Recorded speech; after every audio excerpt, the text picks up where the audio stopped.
school. People talk about history to me, and I'm like, I don't know when you guys learned that. I think we skipped all of this. I almost didn't graduate high school. I had an F in science. I was taking a class called science my senior year in high school.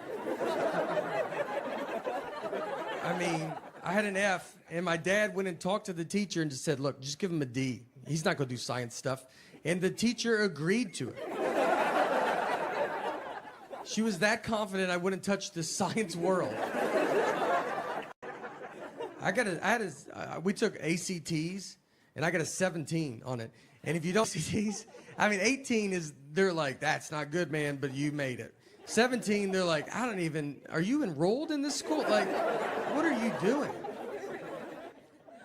The only thing I remember is in 7th grade, we had a kid fist fight PE teacher. That stuck with me. I mean, he was too old to be in 7th grade. He drove to 7th grade.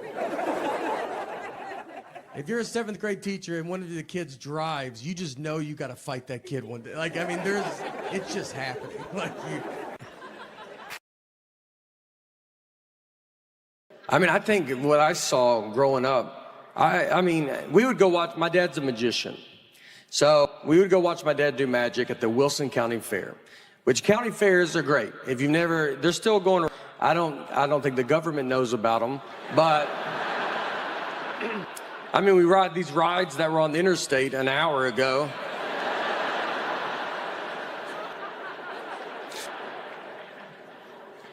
Well, even though I make fun of Common Core, I have learned stuff from elementary homework, which is embarrassing. I'm 41, my daughter's 8. Nothing should ever come out of her mouth that I'm like, what? What was that? When to use a or an in a sentence. I mean, I didn't know that there was a rule in play.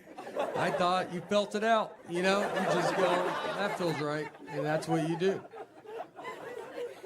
I do the same thing with a comma. I never known where a comma's supposed to go. I feel a comma's coming, I try to get out of that sentence so bad. I mean, and if I can, I just put a comma and see if someone says something, you know? If they're like, is that a comma? I'm like, isn't my comma button has been sticking on my phone. So, I will never go through that process to get my name changed, so I just deal with it. And it gets brought up. Once I was checking a bag, and the guy behind the counter, he sees my ticket says Nathan, the license says Nathaniel. He was like, this is not good. He goes, these names don't match. And I was like, but they match, right? Like, you can see the leap that we took to get from one to the other.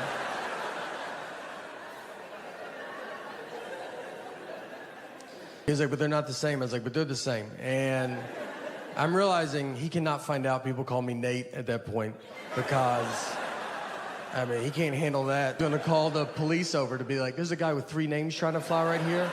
If you guys want to just shoot him from over there or something. So I was like, what do you want me to do? He goes, you should go home. That's all I got. He's like, I can't believe you've made it this far. I was like, let me just try it, you know? Shouldn't I try it? I said, look, I'll give you that those names don't match.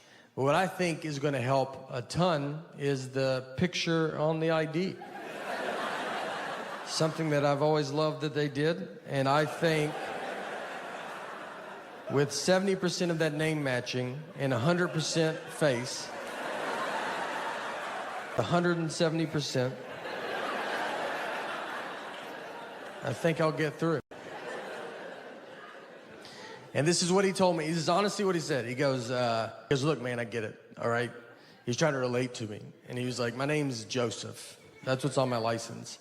So I can't buy a ticket under my nickname Bart. They're not gonna let me through. He said it like, right? Like, do you know does that make sense? And I was like, that doesn't at all. Those are 2 different names, all right? You should be over there and you should be over here because that's how you're treating me. Like I'm a Joseph Bart. Made it through. And on that trip, I was going to Seattle. We went to Europe last year. And by the way, we were flying from Nashville to London. And we go, it was 4:42 p.m. Nashville time. So as a game, as a family, I said, let's guess what time it is in London. So I said 12:42 a.m. Our daughter said 1:42 a.m. My wife, her guess was 11, and that's it.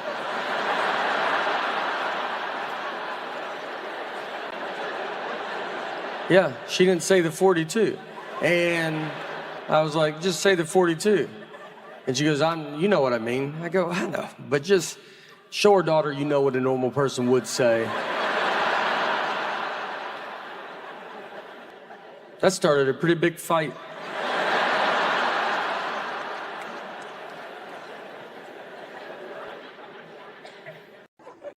Doing those drive-in shows were fun.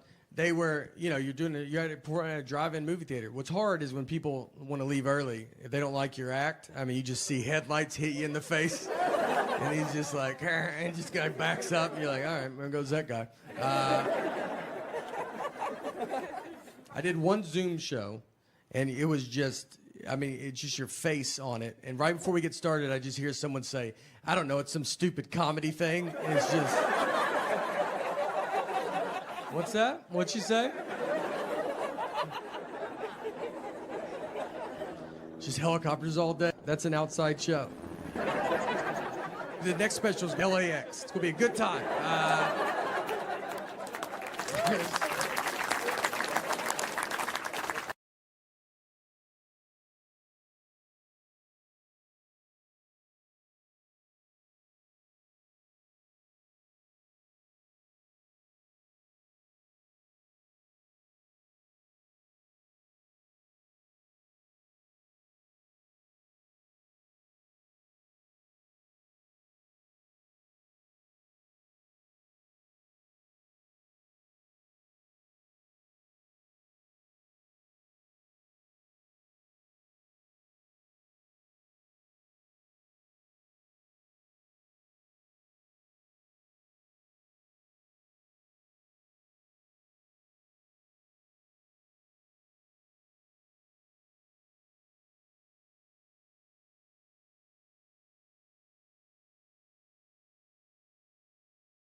We went to Europe last year. Europe's very old. That's what I learned last time in Europe. Like, because you think we're old as a country, and you get there and you're like, good night. How long have y'all been over here? Australia, very far away. Farther than I thought. Our Earth, a little bigger than I thought it was. And I think we should have went the other way as well, but the pilot had different plans. I had jet lag there. I did not mind it because I woke up at 5:45 a.m. and I don't ever wake up that early. So it was like a new life, I was like first in line at the breakfast buffet. Here's what I'll tell you. If you get up at 5:45 a.m., noon is pretty far away, though. I thought you bet your life, and it's maybe 8:30. Like, 6 p.m., you're like, I don't know how people are out. How are they doing this? What are they doing? Why won't the sun go down? It's great having it. I've been married for 7 years.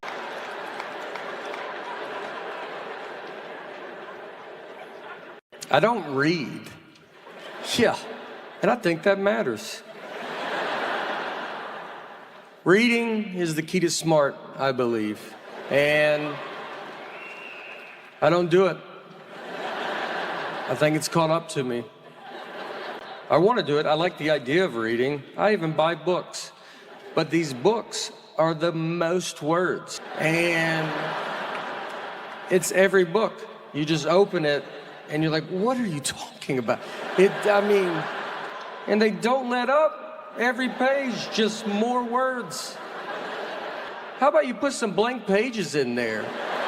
Why don't you let me get my head above water for 2 seconds?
I took speech in college. I would ride there with my friend, going to a business class or something, whatever you go to. I was like, all right, I'll catch you after speech. And I still say a lot of words wrong. That's what I don't understand. I say poem, which no one ever knows. Poem, like, yeah, P-O-E-M, I go poem. We'll fix that, speech class. What if I want to be a poem writer? What if I have a lot of great poem ideas? And no one takes me serious because I'm like, listen to my poems.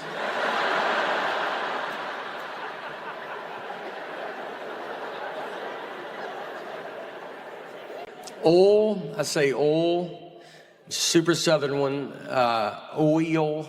I don't even know how to say it, like how to y'all. Oil, O-I-L. Yeah, I go motor oil, like tin full. I mean, Southern Community College, that should be mandatory. Did they fix that? They should write OIL on the board. And I just go, They go, all right, we're gonna take care of that, all right? There's a pretty good chance you're gonna be working with a lot of that.